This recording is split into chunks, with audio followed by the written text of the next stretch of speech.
the History of the World podcast, written and presented by Chris Hasler.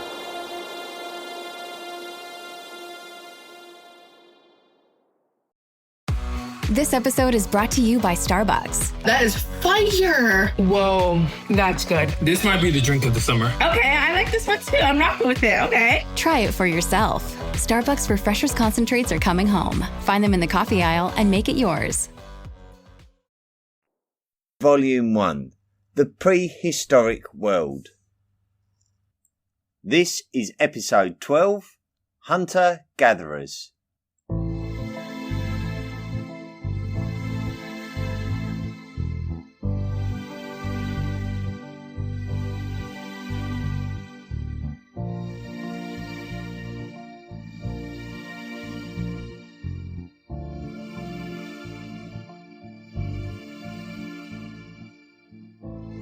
This episode is important due to the fact that our chronological story has brought us to the verge of a dramatic change in human society behaviour. During the last 10,000 years of human existence, we have seen a radical shift from hunter-gatherer societies into agricultural societies. Agricultural societies have domesticated plants and animals through the practice of farming, which is something that we will explore in detail in future episodes. In order to have a good understanding of the transition into agriculture, we must first understand the nature of hominins previously in the way that they would sustain themselves.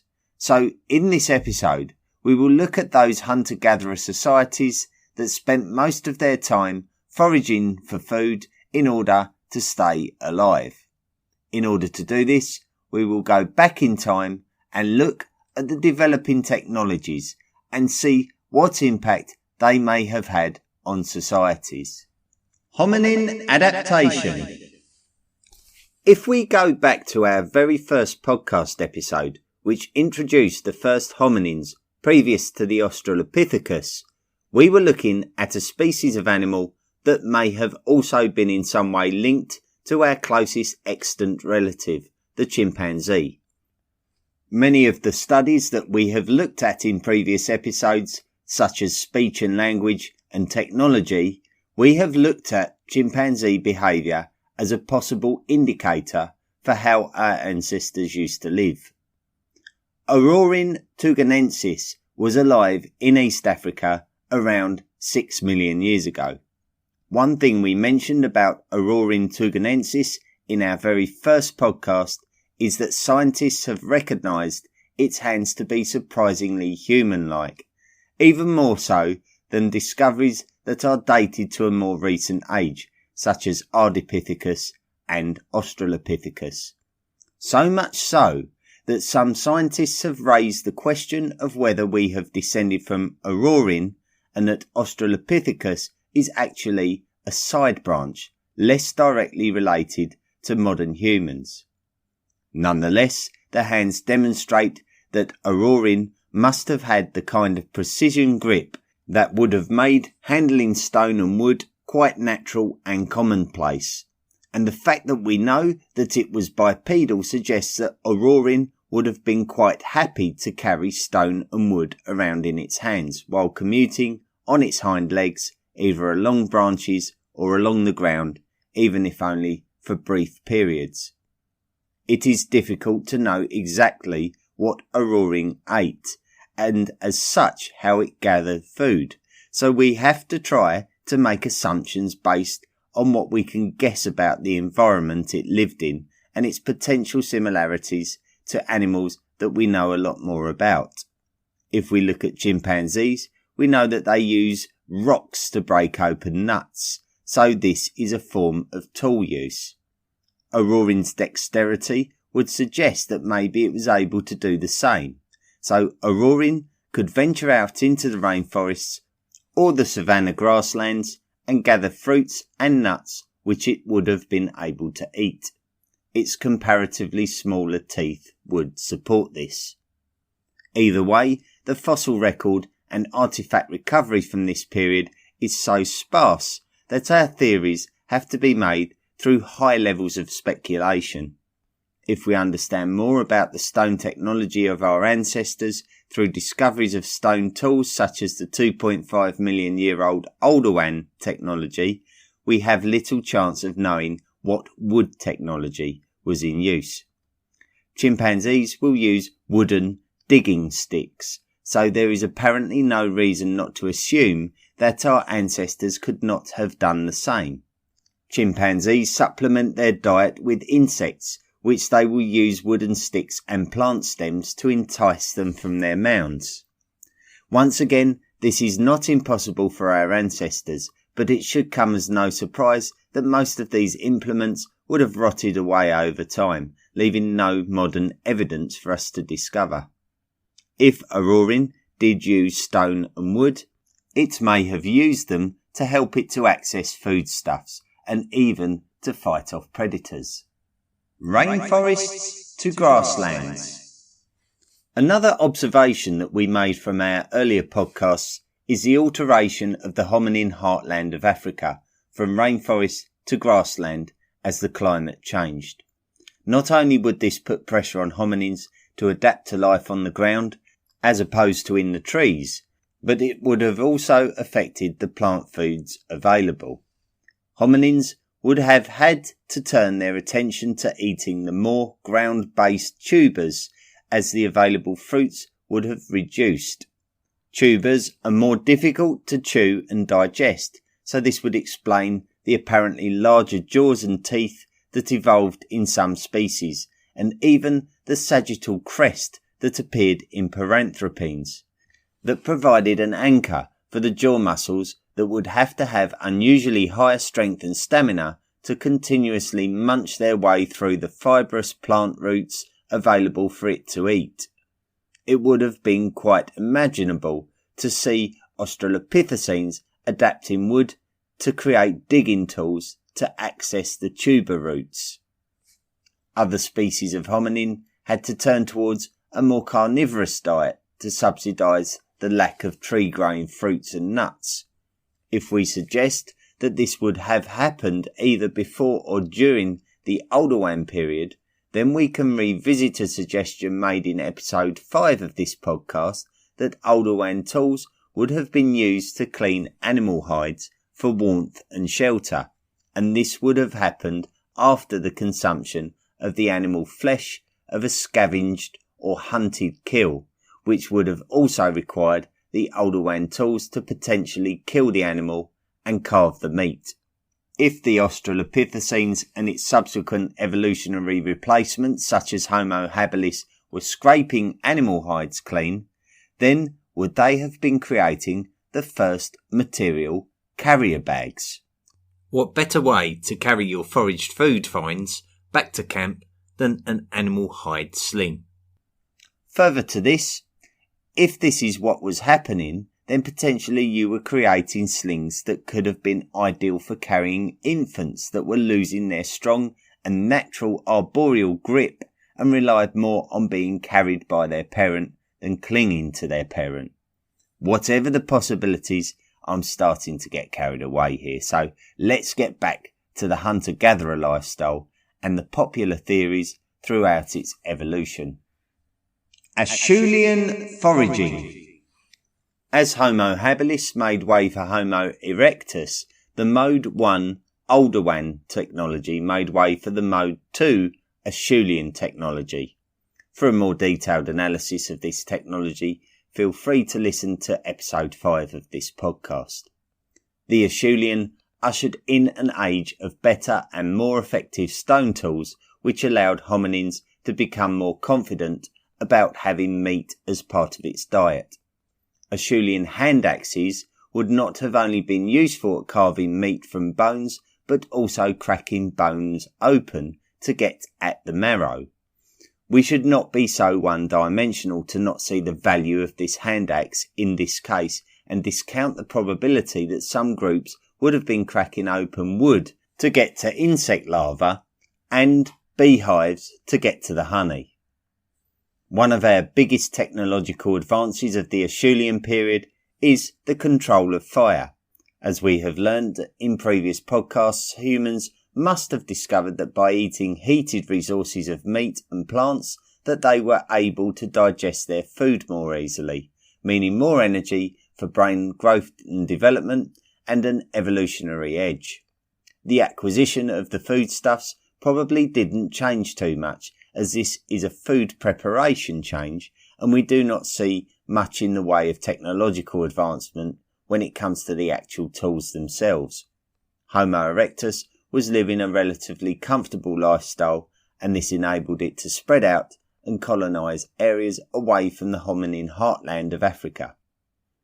As the range of a species expands, we find that those on the fringes of the range encounter different circumstances and pressures, and this in turn can lead to the beginnings of speciation. What this means is that some hominins may find that the area in which they live in is a superb place for hunting marine life such as fish, crustaceans and shellfish. These peoples would develop tools that are specialist for fish hunting, such as barbed poles, which would not be much use to other hominins living at another far extreme of the range, who were finding that their best meat opportunities were found by hunting large game such as mammoths. Add to this the fact that the climates would be differing for each of these groups, meaning that the fauna and flora were generally quite different, and you can see the need for each of the groups to adapt and evolve to be able to survive in their different environments. This would mean that each generation would become more specialised for their own environment, and subsequently the two groups would become more and more distinct from one another. And if this goes on for long enough, we will be able to distinctly tell the difference between the two hominins, meaning that they were speciating. This is the kind of speciation that we see if it was indeed Homo heidelbergensis that evolved into both Homo neanderthalensis and Homo sapiens, for example. It is this kind of speciation that may explain the completely unique hominin called Homo floresiensis, which we discovered in episode 10, which were the incredibly and comparatively small human beings that had evolved on the isolated island of Flores in modern-day Indonesia. This is a great example of speciation over many, many generations due to completely different environmental pressures. Mousterian culture. Jumping back to episode 7 of the podcast, we encountered the Neanderthals and their attributed Mousterian tool culture.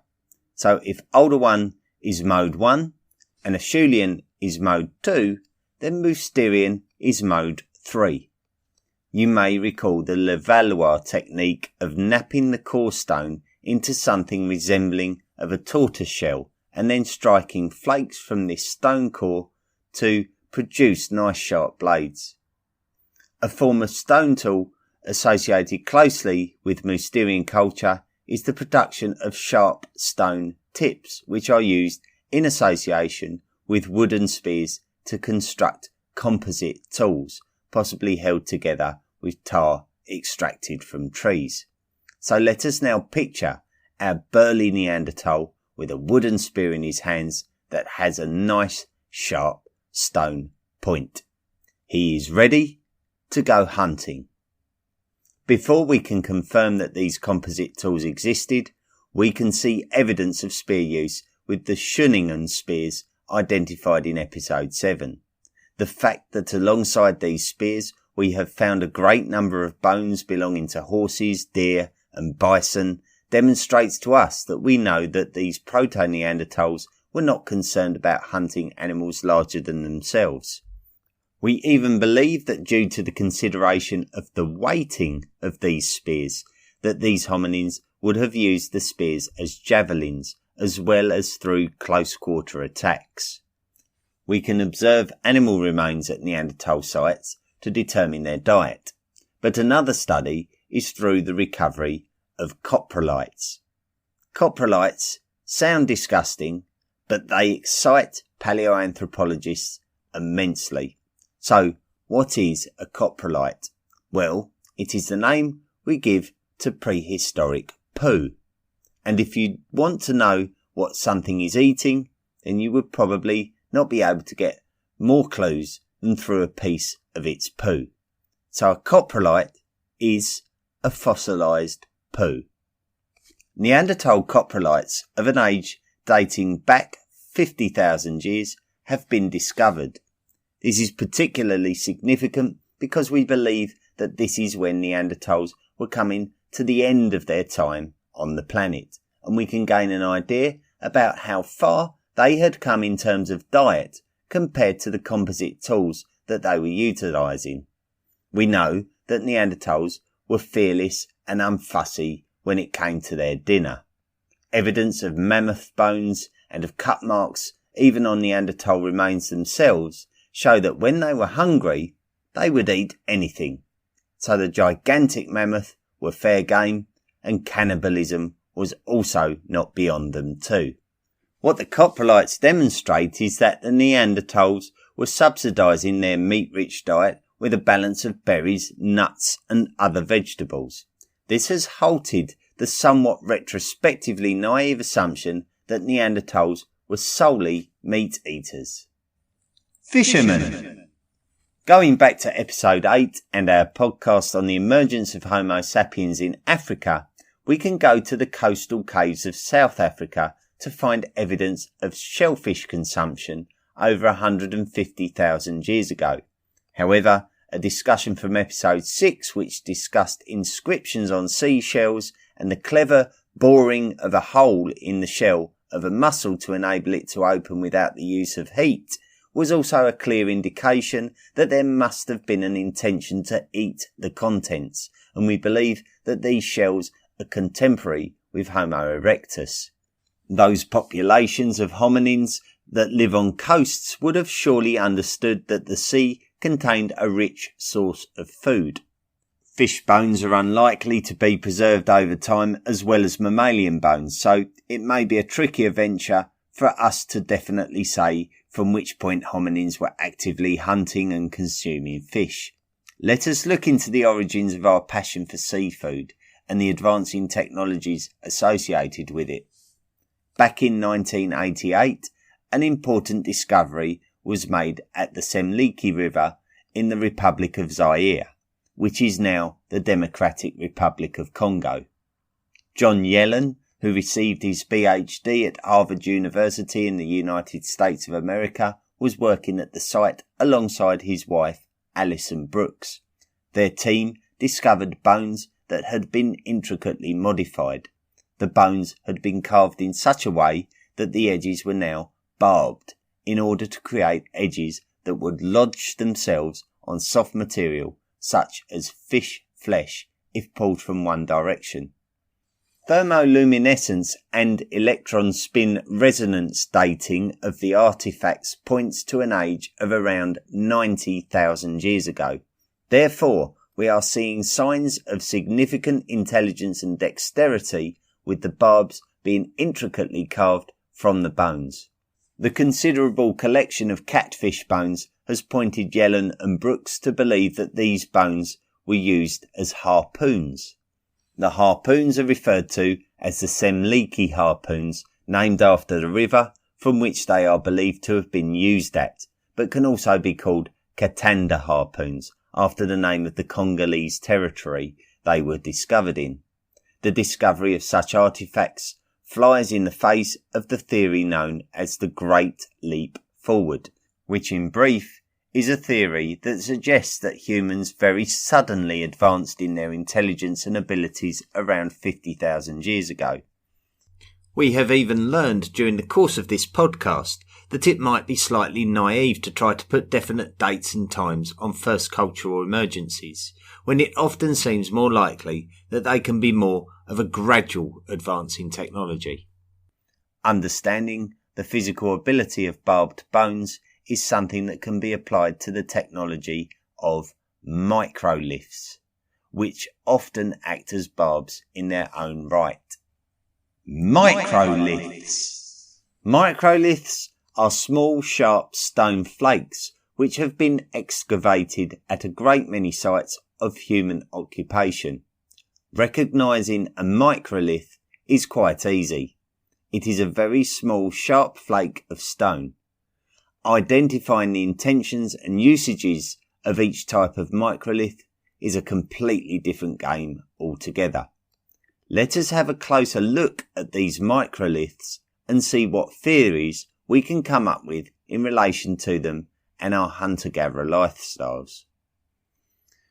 The first type of microlith was most likely just arrowheads that were very likely to be hafted onto a wooden spear. Sidubu Cave in the KwaZulu-Natal province of South Africa is a sandstone cave, and it is very significant when looking to date potential advances in human lifestyle. It is believed that it was occupied by Homo sapiens from around 70,000 years ago. Sidubu Cave contained a bone point which is thought to be an arrowhead, and it is dated to around 61,000 years ago. This has caused scientists to ask the question, were humans using a bow and arrow in order to hunt in the south of Africa 60,000 years ago? The oldest physical evidence is only from the last 10,000 years. Certainly, there is strong evidence that adhesive substances were being produced in the cave, so that would support the idea of composite arrows being created there. Microliths are a bit of a quiz to the modern scientist. With a great big Acheulean hand axe in your hand, you are under no illusions that you have in your hand the all-in-one tool for striking, carving and cutting. With a microlith, it's anybody's guess what you do with the thing. They are so small that you could easily hide half a dozen of them in your hand, so it would make perfect sense for them to have been created with intention of being part of a composite tool. Maybe they were attached with resin to a bone or an antler, which could have become the perfect harpoon with which to capture small animals and even fish. So it appears that the Semliki harpoons had evolved into something more complex, but at the same time more durable. It is very clear that humans were feeling under pressure to get creative with their tool technology in order to get the edge over their prey and the edge over others who were eyeing the same prey. Prehistoric chemistry. We briefly discussed the possibility of creating a prehistoric bow and arrow, and how there is evidence which suggests that arrows were being created using microlithic arrowheads, and that it would make sense if they were being used as part of a bow and arrow for the purpose of hunting. Recent studies also suggest that humans would have also discovered that some of the fruits of the trees suitable for the construction of wooden tools would have been poisonous. This is not something that is directly good for humans. Certainly Charles Darwin would have had an opinion of the outcome of survival of the fittest if humans that chose to eat poisonous fruit were up against humans that chose not to eat poisonous fruit. However, what about if any of those humans who recognised the fruit was poisonous was to then use that poison on their arrowheads before they were to go hunting? This is actually something which goes on in today's hunter-gatherer societies, where these peoples are actually using poisonous plants to make their arrows more effective by further debilitating the animal that they are attacking. The fact that today's societies practice this is strong evidence to suggest that prehistoric peoples were doing it too. They would have been very aware of which fruit and vegetation was poisonous, so it would have been common sense to try it out on their arrows. And if it proved to be successful, then the culture would have spread out and descended down the generations. Therefore, today's anthropologists are keen to employ the services of expert chemists to assist them in studying residues on prehistoric stone and bone flakes to find out more information. Certainly by now in our story, we are on the cusp of a revolution of agriculture, which is a dramatic change in human nature, and something that we will explore in more detail in a future podcast. Homo sapiens, by around 10,000 years ago, had long seen off all other human species and had become the sole survivor. They had colonised most of the habitable land on the planet, so therefore they had become incredibly widespread, and as such, societies would have been living in very differing ways according to the hunter-gatherer opportunities of each area of the world. The fauna and flora would differ dramatically from one part of the world to another. The terrain and climate would have also differed to large degrees. Humans in the Americas would have had different challenges to those in Africa, and those in Europe, and those in Australia, and those in Asia. Technologies would have developed independently depending on where you were on the planet. Cultures would become more diverse. The study of these differing cultures is something which we call ethnography, and it comes as a result of the success of Homo sapiens. Highly intelligent, adaptable, pioneering, enterprising, and not least of all by being hunter-gatherers wherever in the world that they lived. Hunter-gathering was a common thing that all humans had in common. So becoming agricultural on the face of all these facts was completely bizarre, considering the risks and the work required to make it successful. Summary of hunter-gatherers. So it seems very sad that we are approaching a time where the amazing success of hunter-gathering would start to become a thing of the past.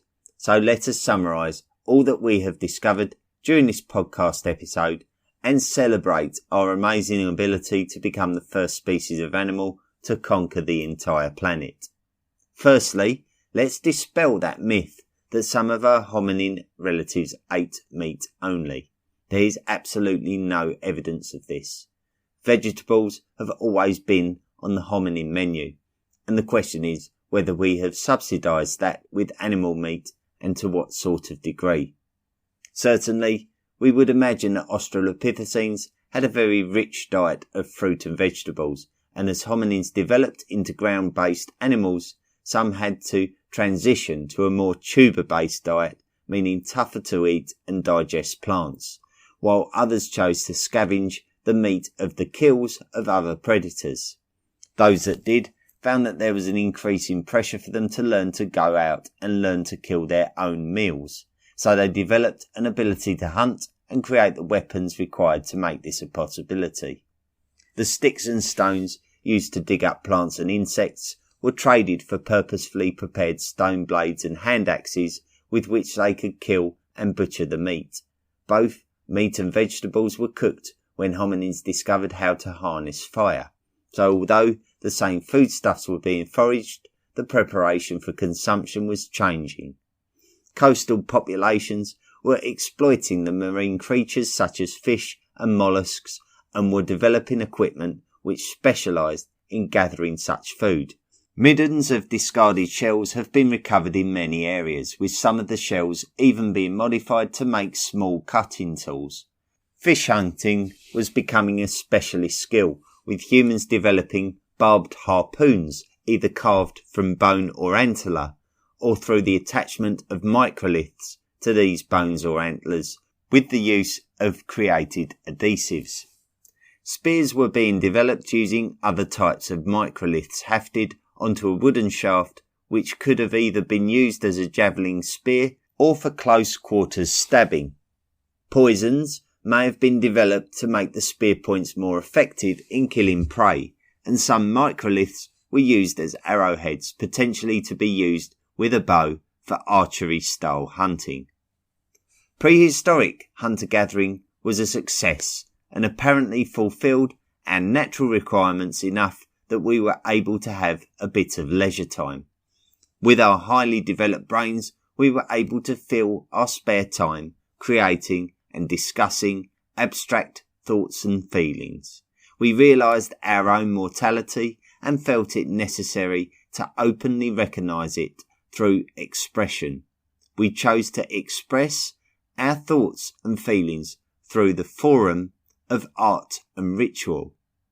So next time on the History of the World podcast, we will explore human art and ritual, the emergence of artistic expression, and the spiritual belief system appear to have emerged simultaneously and in relation to each other.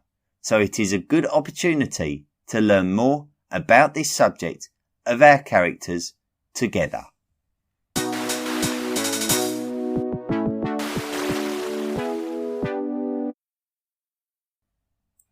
As ever, thank you so much for listening to the podcast. There's some real traction of popularity with this podcast, and it's very, very heartwarming.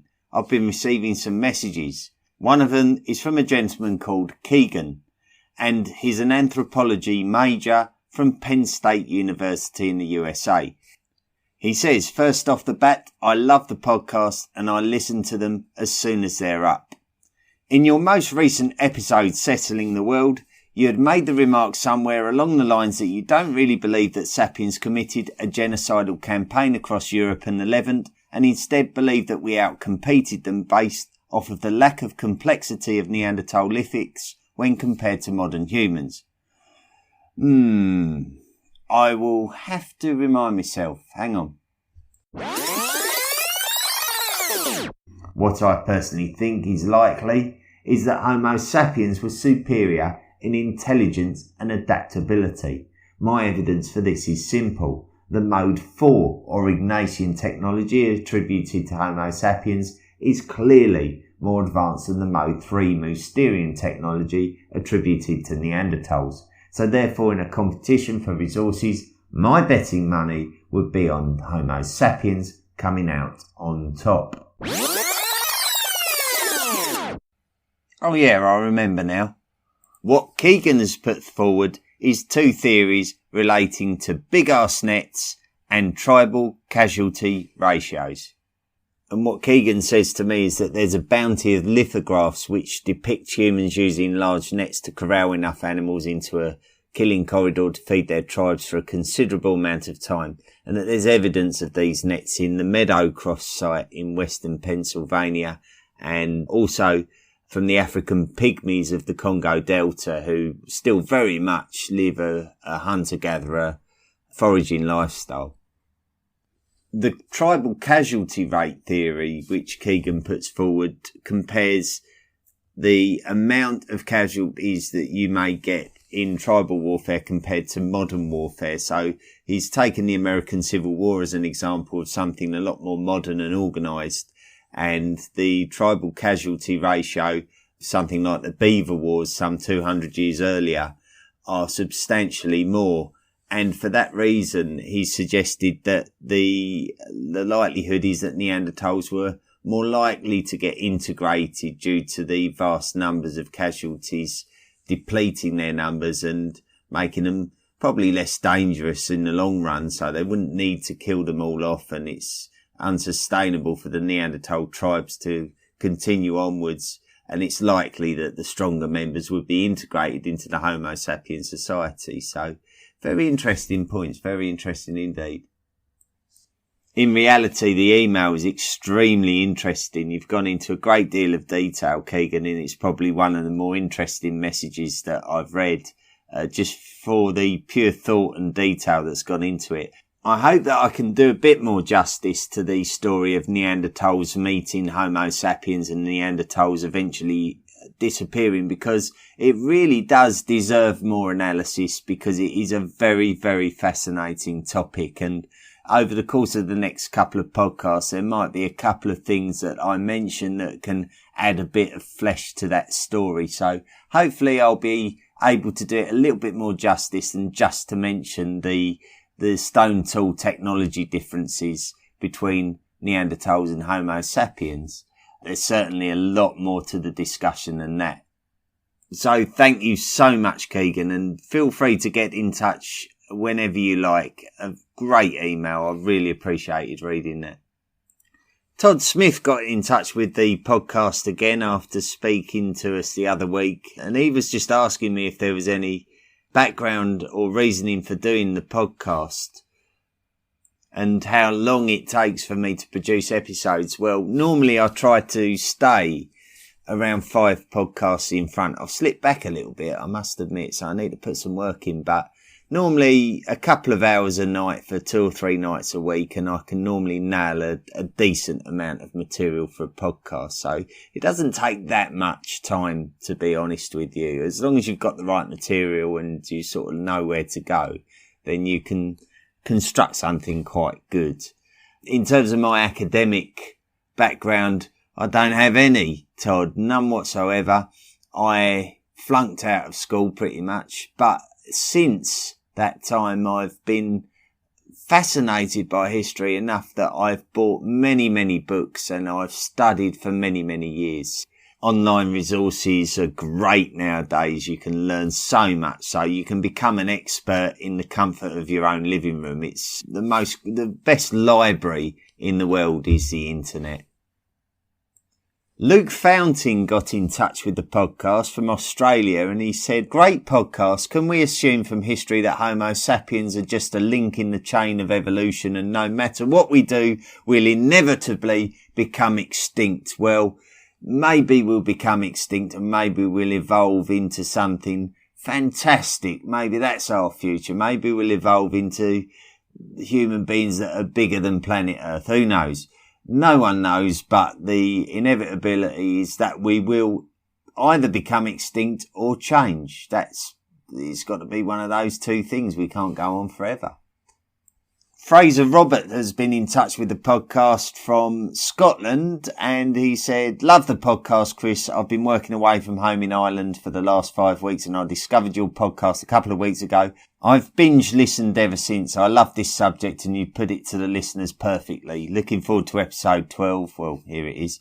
And really can't wait until you get into the ancient civilizations. It does seem like the ancient episodes are being looked forward to. I hope to do them some justice. Obviously, it's a change of subject matter and a change in the way that I probably have to go about gathering the information. There'll be more abundance, and it'll really test my ability to organise it in such a way that it's an interesting podcast and not something that you may have necessarily heard elsewhere before. So I'm hoping it will be somewhat unique to the style of History of the World podcast.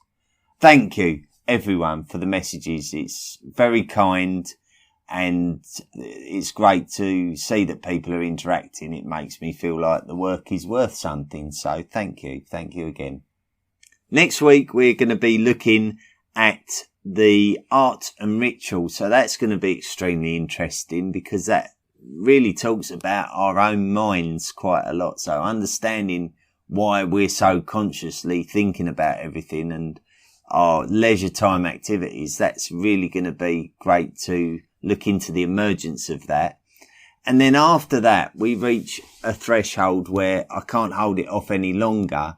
We're going to be going into the agricultural revolution, the Neolithic revolution, and that will be episode 15. So episode 14 will be a summary podcast, but I don't want you to think that that's going to be a letdown or an anticlimax, because we're going to be exploring some of the factors that we have not discussed, such as natural catastrophes and whether they've had an impact on our migrations and evolutions and growing populations, and also factors such as the domestication of the dog. We've not even discussed that, and that really has been attributed to times that we have already discussed. So we need to revisit a couple of things, but we'll summarise it, put it all to bed, and then move on to agriculture and farming. Anyway, thank you for listening, and we'll see you again next week. The History of the World podcast, written and presented by Chris Hasler. Please consider making a financial contribution by going to the historyoftheworldpodcast.com website and clicking on the Patreon link. Email the show at historyoftheworldpodcast@mail.com. And don't forget to join our social media at Facebook, Twitter, Instagram and Tumblr. See you next time.